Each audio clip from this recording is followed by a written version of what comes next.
उन्हाळ्यात एकदा हे सांडगे करून ठेवले की वर्षभर भाजीचं टेन्शन संपलं. आज आपण पाहणार आहोत मिश्र डाळीचे सांडगे, अगदी आईच्या हातची टेस्ट. नमस्कार, मी पल्लवी. आज आपण बनवणार आहोत खूपच पारंपरिक आणि उपयोगी रेसिपी, मिश्र डाळींचे सांडगे. हे सांडगे बनवणं खूपच सोपं आहे आणि विकत आणायची गरज नाही आहे. आज आपण झटपट सांडगे करणार आहोत. काहीजण भिजवलेल्या डाळीचे सांडगे करतात, पण भिजवलेल्या डाळीचे सांडगे वाळायला पण वेळ लागतो आणि सांडग्याला काटे पण पडत नाही. काटे पडल्यामुळे सांडगे छान दिसतात आणि लवकर शिजतात. चला तर मग रेसिपीला सुरुवात करूया. यासाठी घ्यायचं आहे आपल्याला अर्धा किलो मटकीची डाळ आणि 1 किलो चणा डाळ. दोन्ही डाळी स्वच्छ निवडून घ्यायच्या आहेत. कॉटनच्या कापडाने पुसून घ्यायच्या आहेत, म्हणजे त्याला काही पावडर लावलेली असेल तर ती निघून जाईल. दोन्ही डाळी चांगल्या आपल्याला एकत्र करून घ्यायच्या आहेत.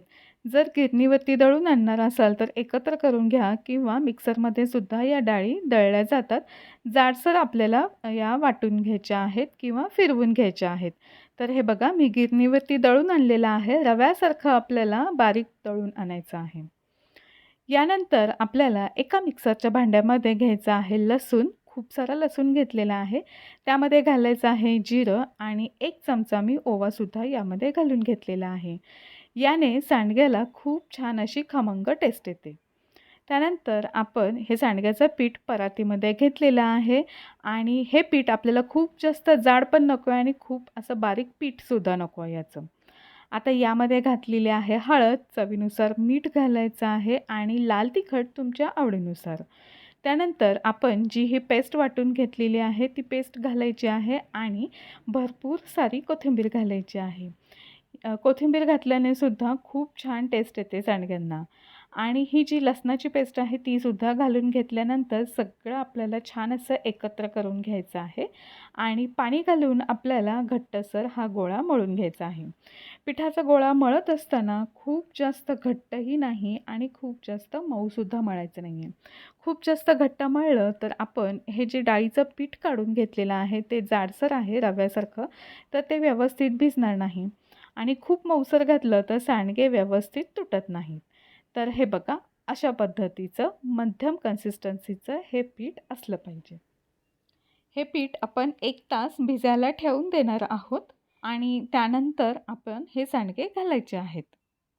सांडग्याची भाजी केली जाते किंवा सांडगे तळूनसुद्धा खाऊ शकतो आणि भाजीला काहीच नसेल तर ही भाजी करायला खूप सोपी आहे. उन्हाळ्याच्या दिवसांमध्ये आमरस आणि त्याबरोबर सांडग्याची भाजी एकदम छान असा मेनू होतो. तर 1 तास झालेला आहे आणि तुम्ही पाहू शकता की हे पीठ व्यवस्थित भिजलं गेलेलं आहे.